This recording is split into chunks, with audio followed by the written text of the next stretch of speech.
E a Marilu Cabanhas conversou na sexta-feira com o líder indígena, ambientalista, filósofo e escritor brasileiro Ailton Krenak. Você confere como é que foi a conversa a partir de agora.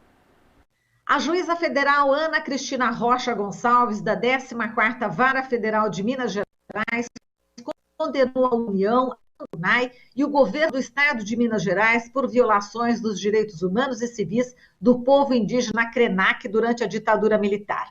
O povo Krenak vive na região do Vale do Rio Doce. Os indígenas foram expulsos de suas terras em 1972 e obrigados a viver confinados na Fazenda Guarani, em Carmésia, um local de propriedade da Polícia Militar que ficava longe de onde moravam, mais de 300 quilômetros de distância. Era um campo de concentração. Ali, os indígenas sofreram espancamentos, foram torturados, sofreram castigos físicos, inclusive as crianças também sofreram. Estupros também, os indígenas foram vítimas. Mais de 4.000 hectares dos indígenas foram tomados por poceiros. E a gente vai falar sobre esse assunto agora com o nosso convidado, que a gente tem a honra de recebê-lo, o líder indígena, ativista e escritor Ailton Krenak, que viveu aí também longe de suas terras por conta dessa expulsão, mas não nesse campo de concentração. Ailton Krenak, seja bem-vindo. Bom dia. Bom dia.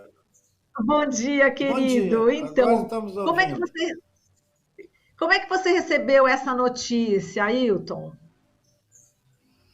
Nós ainda não recebemos essa notícia, na verdade, porque como ela é uma decisão muito recente que essa juíza tomou atendendo a uma ação do Ministério Público, o que deve acontecer é que o Ministério Público deve fazer uma audiência com a aldeia, porque aqui é um coletivo, né? Não são pessoas, não é um indivíduo que recebe uma notícia.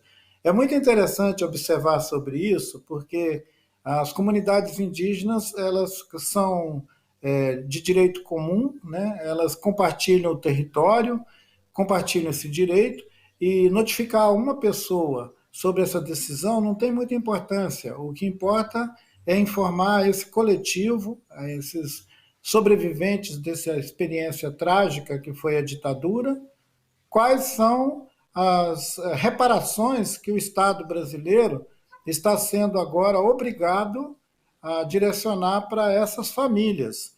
A gente podia estabelecer, inclusive, uma relação com o evento da lama da mineração que invadiu o nosso rio, deixou o nosso rio aqui plasmado de lama, tem mais de 5 anos, e não adianta falar com uma pessoa, nós precisamos restaurar o rio. Então, assim, não adianta também uma decisão que é notificada publicamente, mas que não repercute na prática.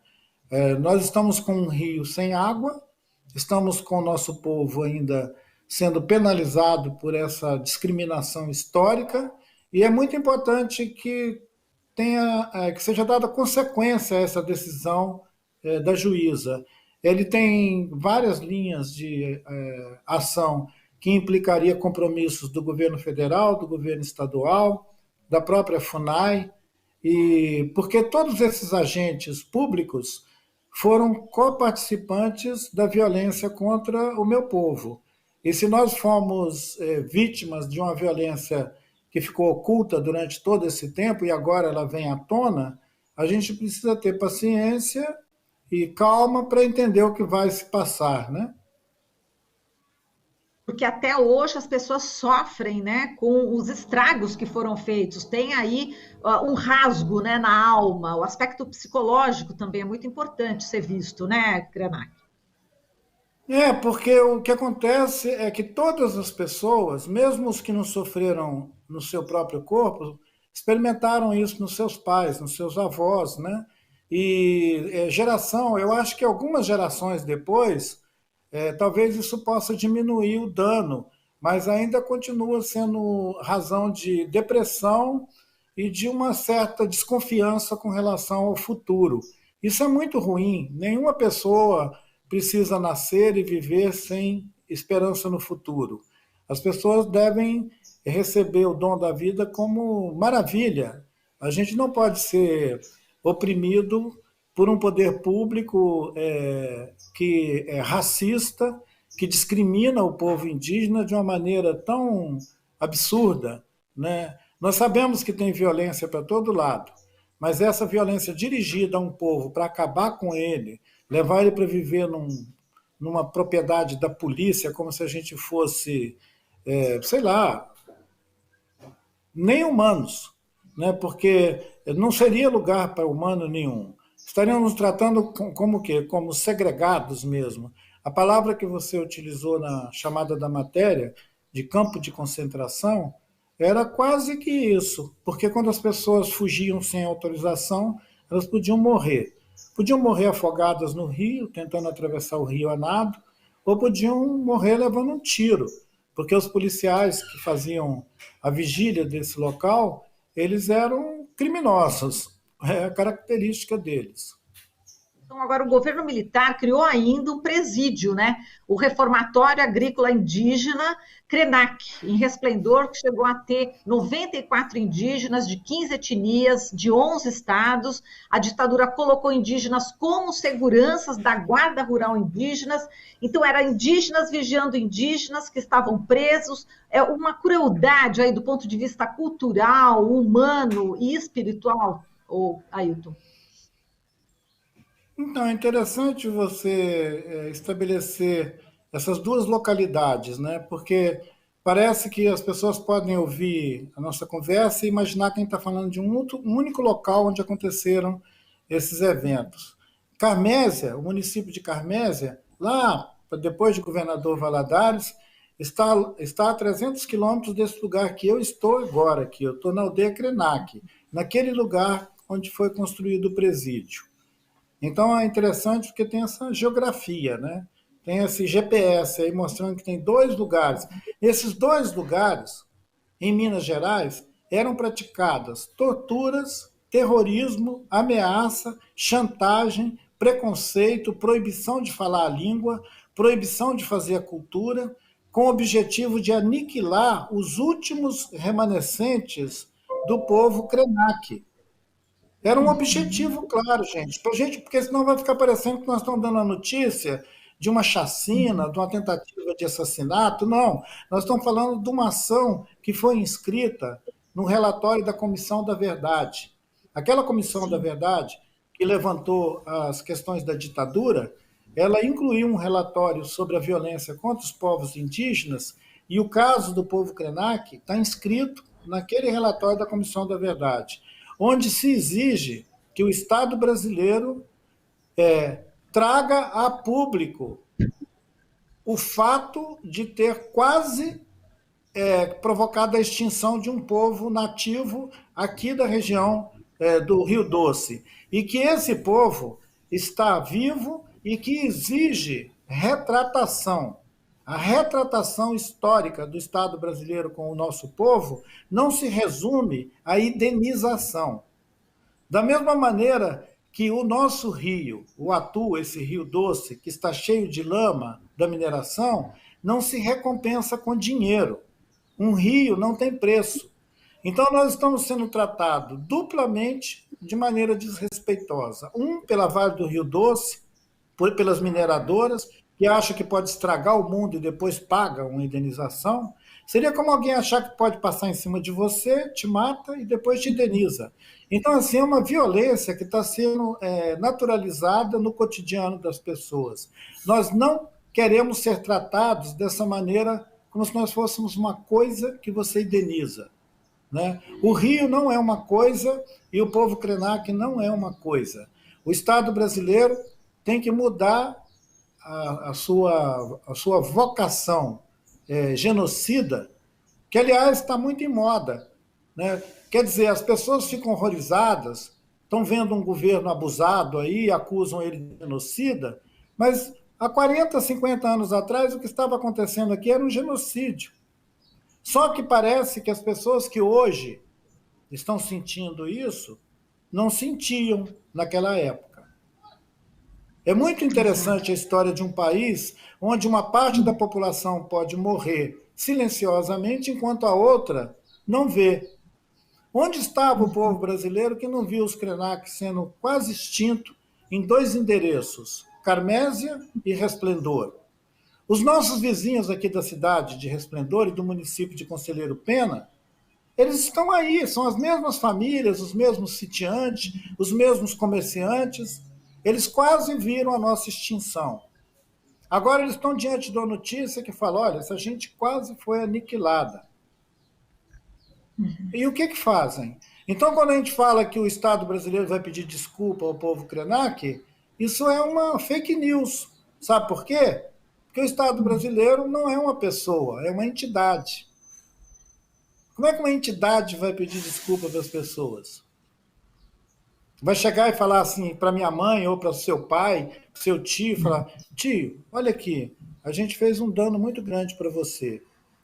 Não, o Estado brasileiro vai mandar uma carta, vai mandar um funcionário que depois vai estar desempregado. A gente já teve 30 ministros da saúde aí, não teve? Adianta um deles vir te pedir desculpa porque alguém da sua família morreu de Covid? Exato. Aí vem o ministro da Saúde e fala, desculpa aí, tá? Sua família morreu de Covid. Então é muita cara de pau essa história de Estado pedir desculpa. Uhum. Exato. Precisamos de ações, né, Ailton? Concreta, objetiva, precisa recuperar o rio, precisa plantar a mata na beira do rio, precisa dar condições para esse povo que está sendo abastecido por caminhão-pipa, que traz água lá do rio, na divisa com o Espírito Santo, Minas, aqui no rio Guandu, traz água para aqui, para uma reserva indígena que não tem água porque o rio está drogado pela lama da mineração. Não adianta os mineradores falar que vão dar uma indenização ou pedir desculpa, senão fica igual essa decisão. Ah, vamos pedir desculpa, a gente quase matou eles, desculpa aí, gente. Isso é muito pouco. Muito pouco diante do que o povo Krenak sofreu e outros povos também no Brasil. Você falou da Comissão da Verdade, eu vou até citar aqui que na ação o Ministério Público Federal pede a punição do capitão Manuel dos Santos Pinheiro, que é responsável pelo reformatório na época, e o órgão reivindicou a perda da patente, também da aposentadoria desse militar, desse capitão, e um dos indígenas que foi ouvido, né, pela Comissão da Verdade, disse o seguinte desse capitão, eu vou relembrar aqui, é muito cruel, é muito trágico, mas é importante para que as pessoas saibam, Ailton, ele disse o seguinte, né, esse indígena, se um militar queria uma índia, ela tinha que dormir com ele e o marido ficava preso. E isso aconteceu muitas vezes. O próprio capitão Pinheiro vinha de vez em quando na aldeia Krenak e praticava esses atos de violência sexual contra as mulheres. Enfim, é importante que as pessoas saibam disso e é importante mesmo que ele seja punido, não é isso, Krenak? É um escândalo que a gente tenha convivido com isso durante 50 anos e só agora, em 2021, isso venha a ser, digamos assim, venha a público. Porque essa história estava escondida, entendeu? Tapada. É uma história podre. E agora aguentem o cheiro, né? Existe ainda uma área, né, terra de 7 salões, né? Parece que a FUNAI também vai ser obrigada a concluir o processo administrativo de delimitação dessa terra, que é considerada sagrada para os indígenas, né? E só em 93 que os Krenak conseguiram parte dos 40 mil hectares originais de volta. Porém, essa área ficou de fora. É isso que precisa ver também, né, Ailton? Então, nós queremos saber o que o Ministério Público, na verdade, tenha notificado a agência indigenista, no caso a FUNAI, que não é nem a agência daqui regional, eles têm que comunicar isso a Brasília. E como nós sabemos que Brasília está atuando publicamente contra o interesse do povo indígena no país inteiro, a última manifestação indígena em Brasília, ela foi recepcionada pela FUNAI com bomba de gás lacrimogêneo e spray de pimenta. Então, assim, bala de borracha, essa coisa, saiu gente lá para o posto de pronto-socorro. Então, é essa FUNAI que vai cuidar do interesse de reintegrar a terra ao povo Krenak?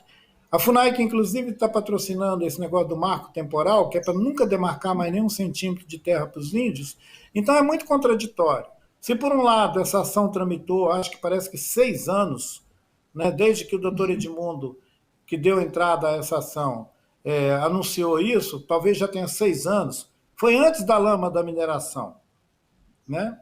E de lá para cá, muita lama passou debaixo da ponte, para contrariar o provérbio. Ao invés de ser muita água debaixo da ponte, passou muita lama debaixo da ponte. A FUNAI piorou muito. Eu quero ver como essa ação vai se fazer cumprir.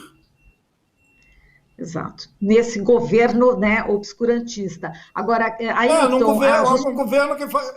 O governo já disse que não vai demarcar nem 1 centímetro de terra para os índios.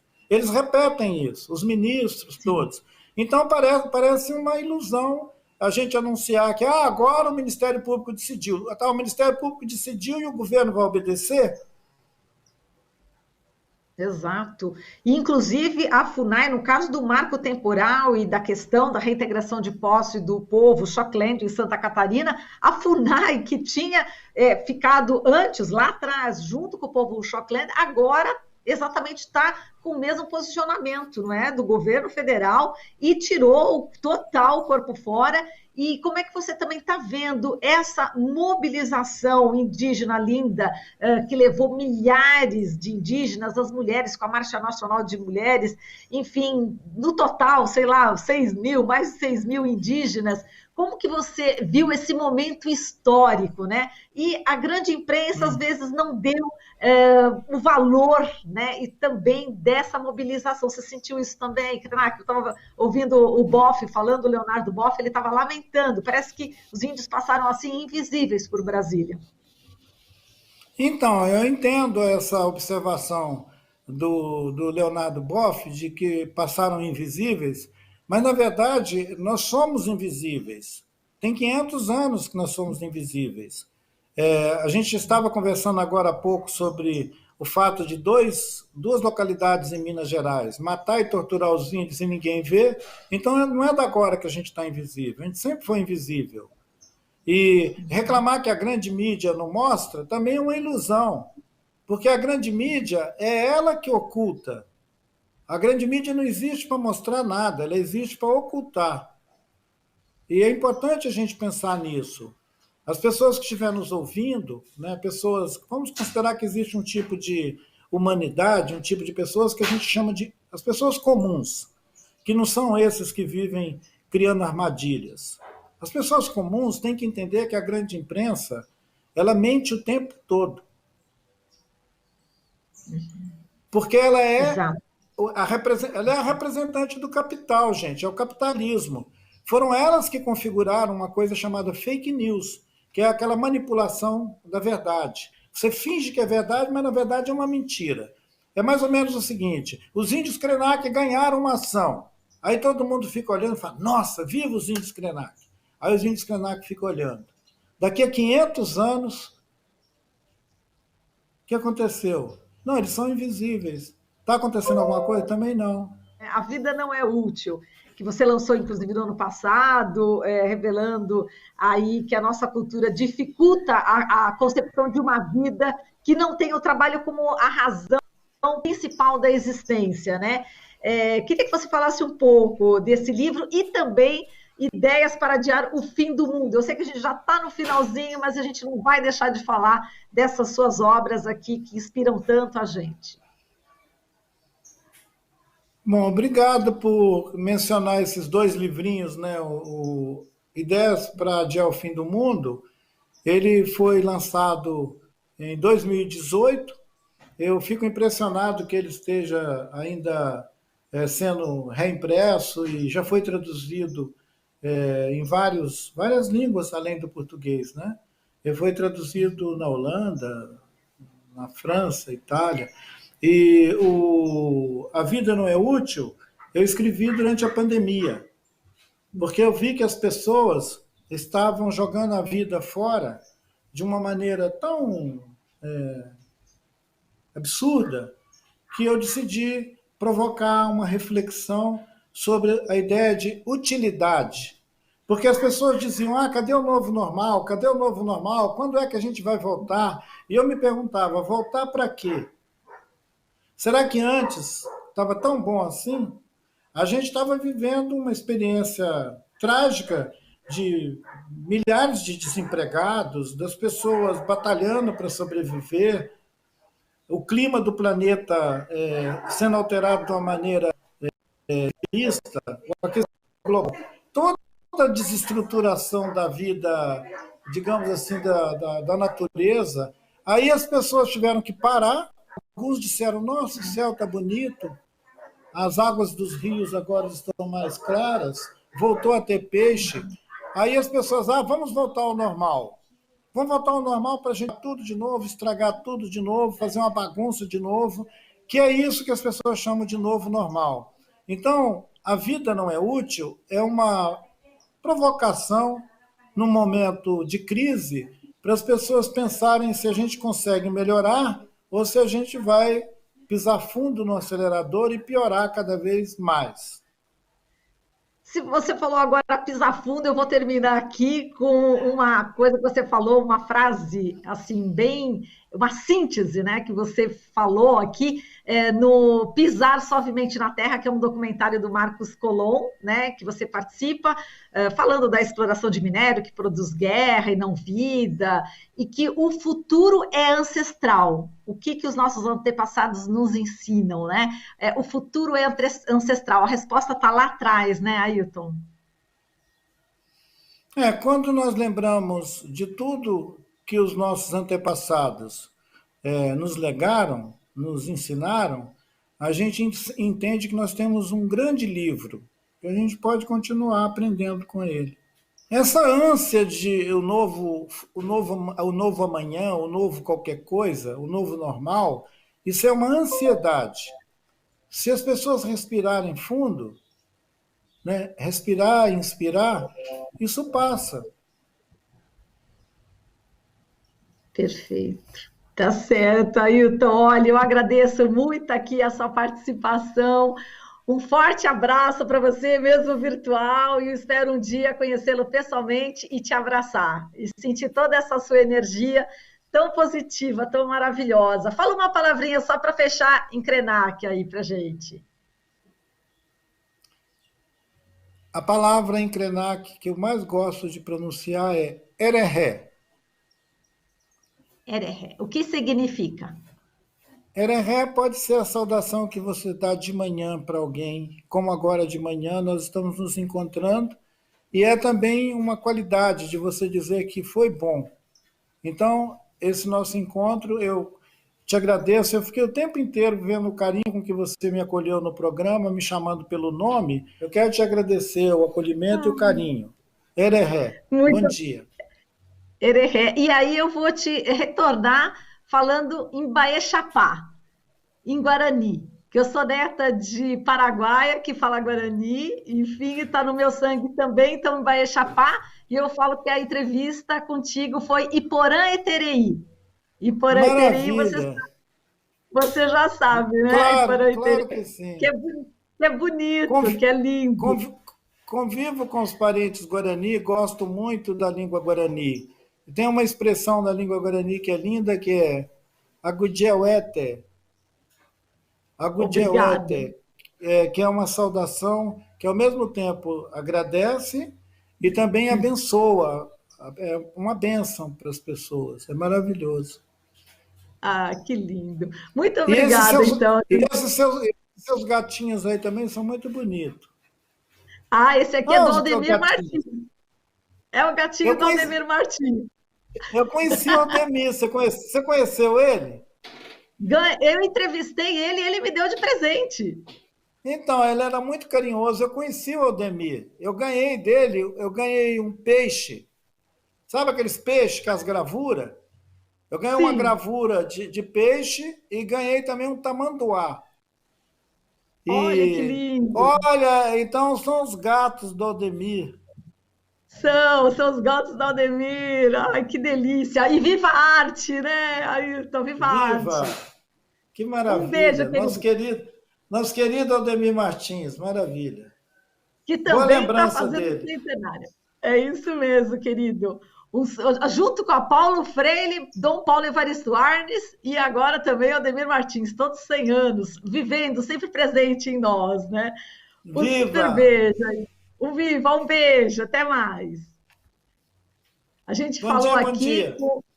Bom dia, querido. Falamos aqui com o líder indígena, ativista e escritor Ailton Krenak. Você está ouvindo Jornal Brasil Atual. As notícias que os outros não dão.